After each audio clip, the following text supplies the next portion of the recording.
that's, yeah. Jesus.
Lightman's in the clear.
Just the engine brakes, or I don't know if you saw what I was doing. I make it set on the train, I bail off the engine brakes, so now the brakes on the train are set, but the engine's still pushing against it, so the cars won't do like an accordion, bang back and forth.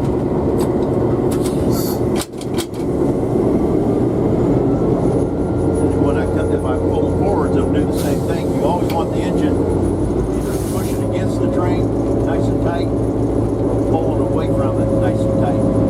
Because the engine will set up and release quicker than the car will. Of course, that's a throttle. That's a reverser. One way is reverse, the other way is forwards. Bell, horn, a little silver flipper switch. It's a safety device.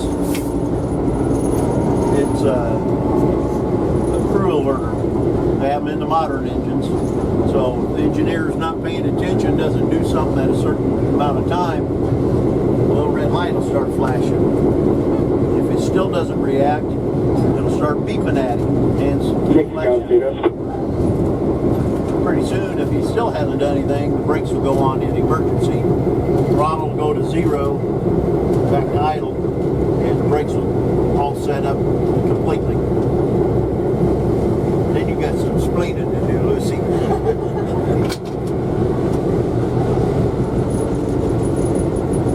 This engine was qualified to go out on Norfolk Southern. A few years ago, we used to lease, not really lease them, and it went out. They used it for their employee Christmas special.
equipment, so if you want to pick it up a little bit, you can go ahead.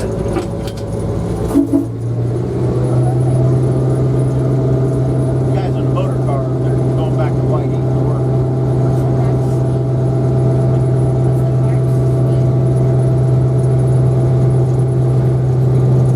Well, all for here, 20 miles an hour for us, but the locomotive is geared for 65. This was a freight engine, so it never had passenger gearing. 1,500 horsepower. It struggles to get a big train going very fast.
Yeah, I know now that we're starting to go downhill backwards, so the train's pulling on us.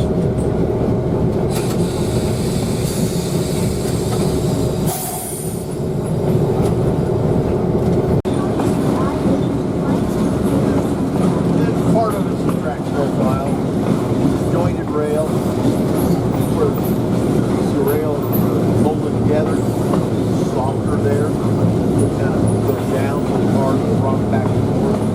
And this engine in particular, it rocks really bad. That's just the way it is.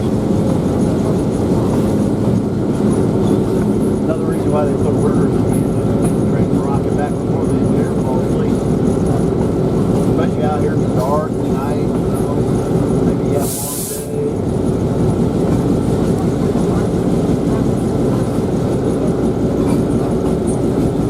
Oh, that's the wheel. This is wheel slip. That is,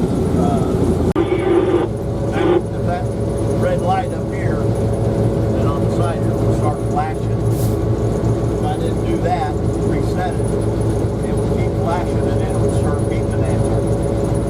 Pretty soon, if you still didn't reset it, then the brakes would set in emergency.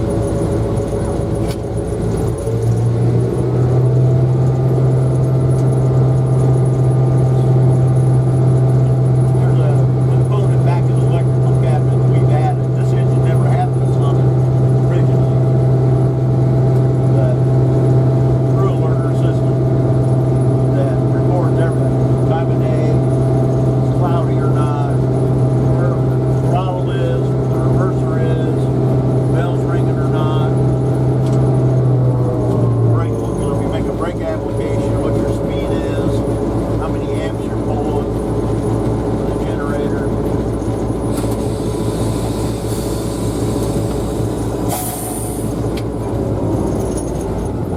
There's quite a few different things that it records. And it's on not like an old cassette tape, but it's a metal cassette. And it wipes it out. You can take it out, read it, and then put it back in and clean it. It just keeps replaying itself. It's more like an 8-track. The 8-track was in its loop.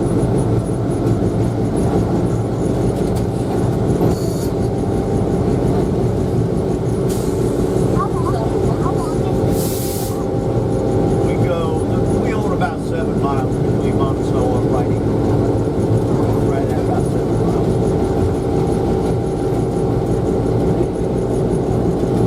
We're going on it right at a half.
that curve on our property and store the loaded cars. Our, what we call our west yard is the main line, one little short siding.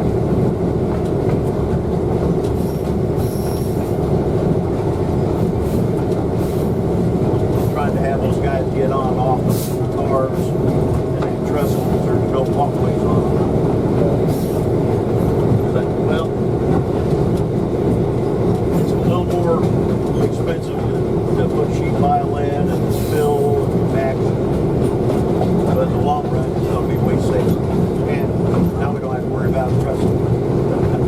No maintenance to it. The culvert still has to be inspected, make sure it's not caving in or ballast and mud and stuff getting in there.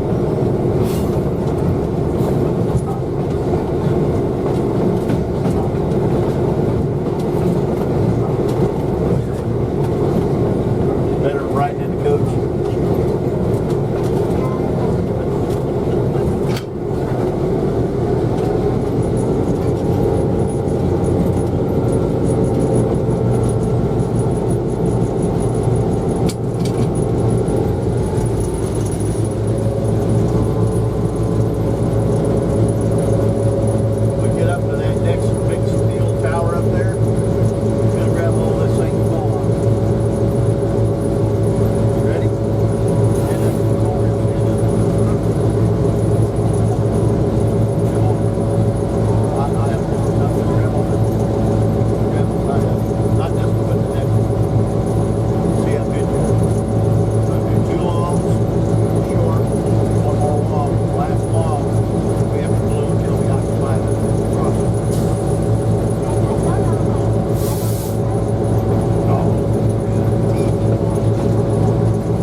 really just scared to death. She said, oh, I don't know if I can do that. Oh, man, the only thing you got to worry about is being able to climb those steps. I said, I'll help you. I'll let you roll it.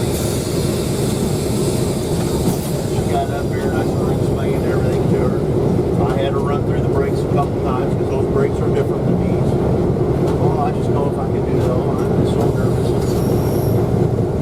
So I said, you'll be all right. You know, you're not going to go anywhere that I'm not going to let you. You're not going to do anything that I won't let you get in trouble or anything like that. So we got ready. We took off. And I swear to God, by the time we got to this switch to throw it, and we came off of the terminal and over to the main, by the time she got up here, I didn't have to tell her how to do anything. She did it on her own. She was fantastic. We're going down towards the depot, and I said, okay, when we get down there, you know, go about where the fence is, we'll turn the bell on, and then about even with the depot building itself, we'll start blowing for the crossing. I just don't go out there. I said, wait a minute, give me your hands. Dry as a bone. I'm going to sit over here with your husband. Just take his first trip. She was good. I mean, probably the best I've ever seen of anybody. And I think they like because she wasn't scared. She wasn't. They knew exactly what to do and how to do it. I said, you come out back anytime you want, we'll put you to work. Then if you don't play with the trains, you come play with the trains.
Like that.